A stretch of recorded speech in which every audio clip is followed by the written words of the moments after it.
حضور علیہ الصلاۃ والسلام نے فرمایا کہ مومن کا معاملہ بھی بڑا عجیب ہے کہ اسے اگر تکلیف ہوتی ہے تو اس پر وہ صبر کرتا ہے، یا اسے خوشی ملتی ہے تو اس پر وہ شکر کرتا ہے، تو دونوں صورتوں میں اللہ اس کو اجر عطا کرتا ہے۔ اور یہ صرف شان مومن کی ہی ہے کہ وہ مصیبت پر صبر کرے، بلکہ فرمایا کہ مومن کے پاؤں میں کانٹا بھی چبھتا ہے تو اس کا بھی اس کو اجر دیا جاتا ہے، اس کے درجے بلند ہوتے ہیں، اس کے گناہ معاف کر دیے جاتے ہیں، اس کی خطاؤں سے درگزر کر لیا جاتا ہے۔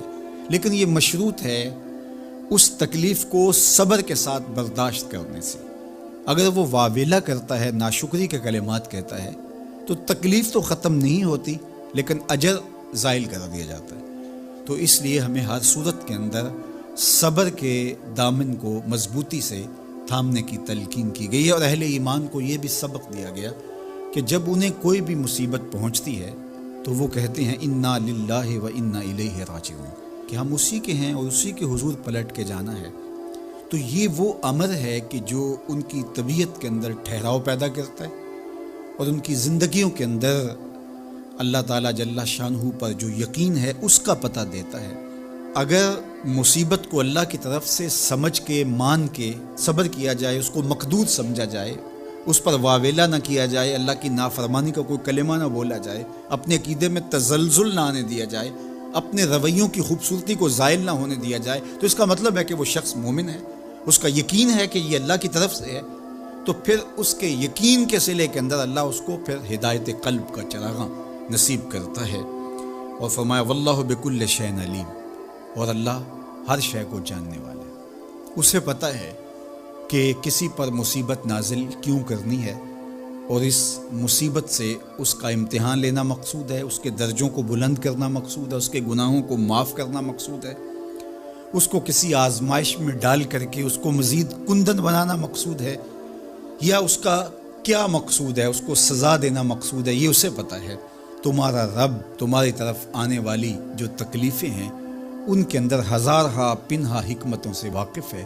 یہاں یہ بات بھی سمجھنے کے قابل ہے کہ جو شخص مصیبت کے آنے پر صبر اور استقامت کے ساتھ اس سے نپٹتا ہے اور اللہ پر جو اس کا یقین ہے اس میں تزلزل پیدا نہیں ہونے دیتا، کل من عند اللہ، اے محبوب فرما دیجئے جو کچھ ہے وہ تمہارے رب کی طرف سے ہے، یہ اس کا خیال اور فکر ہے کہ یہ میرے اللہ کی طرف سے ہے، تو پھر اس مصیبت کو ٹالنے والا بھی وہی ہے۔ تو اگر یہ اس کا عقیدہ پختہ تھا تو پھر وہ مالک کی دہلیز چھوڑ کے، مالک کی چوکھٹ چھوڑ کے کسی اور دہلیز پہ نہیں جائے گا، کسی اور چوکھٹ پہ نہیں جائے گا، وہ اس مصیبت کو دور کرنے والا مؤثر حقیقی اللہ کو ہی جانتا ہوگا، اور اسی کے حضور دعائیں کرے گا، التجائیں کرے گا، کسی شرک کا ارتکاب نہیں کر سکتا ہے، اور وہ مالک کی دہلیز سے کبھی روح گردانی نہیں کر سکتا، بلکہ اس تکلیف کے آنے سے وہ اپنے رب کے ساتھ اور زیادہ جڑ جائے گا۔ اور اگر وہ صبر کرے تو یہ اس کا ایک مرتبہ ہے کہ وہ حوصلے کے ساتھ اس تکلیف کو برداشت کرے، اور دوسرا مرتبہ جو اس سے بڑھ کر ہے کہ اس پہ اللہ کی رضا کے سانچے میں اپنے آپ کو ڈھال لے کہ جے سونا میرے دکھ وچ راضی، میں سکھ نو چلے ڈاواں۔ اگر وہ اس بات پہ راضی ہے تو کوئی بات نہیں ہے، میں اس پہ راضی ہوں کہ میرے رب کی یہ رضا ہے۔ تو یہ دونوں چیزوں کا مل جانا، یا دونوں میں سے کسی ایک کا مل جانا، یہ اللہ کی طرف سے اس کو دیا گیا انعام ہے جو اس مشکل حالات میں اس کو حاصل ہوتا ہے۔ اب وہ کس کیفیت میں ہے اللہ تعالیٰ اس کو خوب جانتا ہے، کہ وہ اس پہ صبر کر رہا ہے یا اس کا اندر ڈول رہا ہے، اس کا عقیدہ کمزور تھا اور وہ کمزوری کے باعث جو ہے وہ تزلزل کا، تذبذب کا شکار ہو گئے، تو یہ تمہارا رب خوب جانتا ہے۔ تو تمہارے سینے کے اندر چھپی ہوئی کیفیت تمہارے رب کے علم میں ہے۔ بنی اسرائیل میں ایک شخص تھا، اس کا نام کفل تھا، اور بہت بڑا بدکار تھا۔ ہر رات کوئی نئی خاتون اس کے گھر کی زینت بنتی۔ ایک دن ایک خاتون کو 60 دینار دے کے وہ اپنے گھر لے آیا۔ جب بدی پہ آمادہ ہو گیا تو اس خاتون کا وجود کانپنے لگا، اس کا بدن تھر تھرانے لگا۔ کفل نے کہا کہ کیا ماجرا ہے؟ اس نے کہا کفل میں کوئی بدکار خاتون نہیں ہوں، لیکن ضرورت مجھے تیری چوکھٹ پہ لے آئی ہے۔ بس دل کی اتھا گہرائیوں سے نکلے ہوئے جملے تھے، دل کی اتھا گہرائیوں میں اتر گئے، کفل پیچھے ہٹ گیا۔ میرے اور آپ کے آقا و مولا فرماتے ہیں کہ کفل کا اسی رات انتقال ہو گیا۔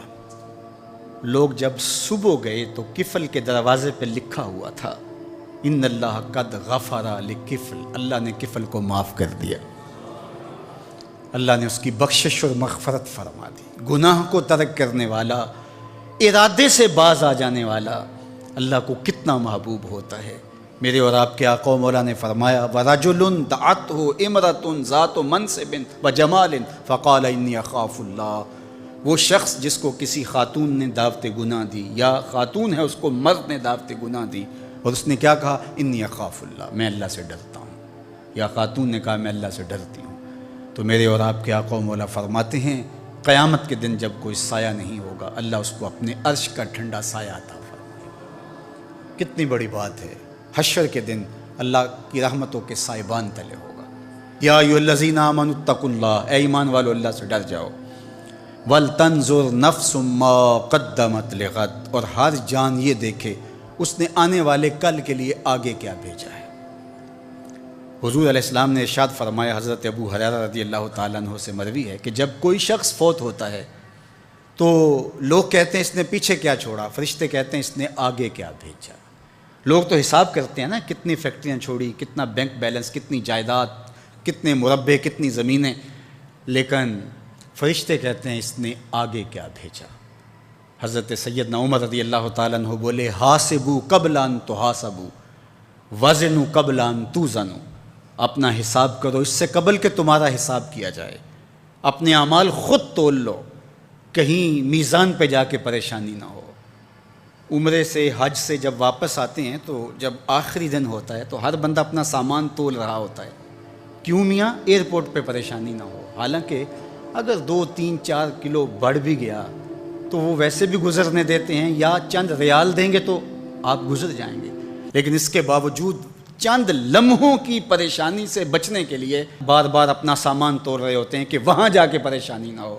یار آب زمزم ہے، کھجوریں ہیں، ان کا وزن بڑھ گیا تو پریشانی ہوگی اور تم اس سے ڈرتے ہو، اور اگر برائیوں کا وزن بڑھ گیا تو کہا وزنوا قبل ان توزنوا، قبل اس سے کہ تمہارا وزن کیا جائے تم وزن پہلے کر کے دیکھ لو، تمہیں پتہ ہے تم کھڑے کہاں ہو۔ ہر شخص کو پتہ ہے کہ میرے پاس نیکیاں کتنی ہیں، ہر شخص کو پتہ ہے میرے پاس برائیاں کتنی ہیں، نیکیاں محض اللہ کی رضا کے لیے کتنی ہیں، فساد نیت کا شکار کتنے عمل ہیں، ریاکاری کن کے ساتھ جڑ گئی، میرے کون سے اعمال ہیں جو عجب نے برباد کر دیے۔ ہر بندے کو پتہ ہے کہ میں کہاں کھڑا ہوں، اپنے عمل کا اسے محاسبہ کرنا چاہیے۔ وَلْتَنْظُرْ نَفْسٌ مَّا قَدَّمَتْ لِغَدٍ، ہر جان دیکھے اس نے آنے والے کل کے لیے آگے کیا بھیجا ہے۔ یہاں تو دیکھتے ہو کہ پیچھے کیا چھوڑا ہے، لیکن آگے کیا بھیجا ہے۔ آج اگر تم نہیں سوچو گے تو ایک دن آئے گا عَلِمَتْ نَفْسٌ مَّا قَدَّمَتْ وَأَخَّرَتْ، اللہ تعالیٰ ارشاد فرماتا ہے کہ ایک وقت آئے گا کہ ہر جان دیکھ لے گی کہ اس نے آگے کیا بھیجا اور اس نے پیچھے کیا چھوڑا۔ ہر چیز تشت ازبام ہو جائے گی۔ وَحُصِّلَ مَا فِي الصُّدُورِ، سینوں کے اندر چھپے ہوئے راز بھی باہر آ جائیں گے۔ جب سینوں کی چھپی چیزیں بھی تشت ازبام ہو جائیں گی تو باقی کیا بچے گا؟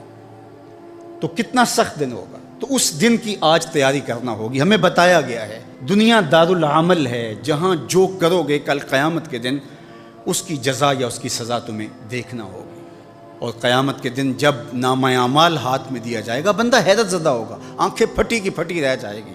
ما لہذا الکتاب لا یغادر صغیرۃ ولا کبیرۃ الا احصاها، ہائے اس کتاب کو کیا ہو گیا، اس نے چھوٹی بڑی کوئی بات نہیں چھوڑی، سب کچھ لکھ دیا۔ لیکن پھر پچھتاوے کا کیا فائدہ؟ آج کا پچھتاوا کل کی بہتری کا ضامن بن جاتا ہے، لیکن کل کا پچھتاوا سوائے حسرت بڑھانے کے، دکھ اور اذیت بڑھانے کے اور کچھ نہیں ہوگا۔ اس لیے آج میں اور آپ دیکھیں کہ ہم کھڑے کہاں ہیں۔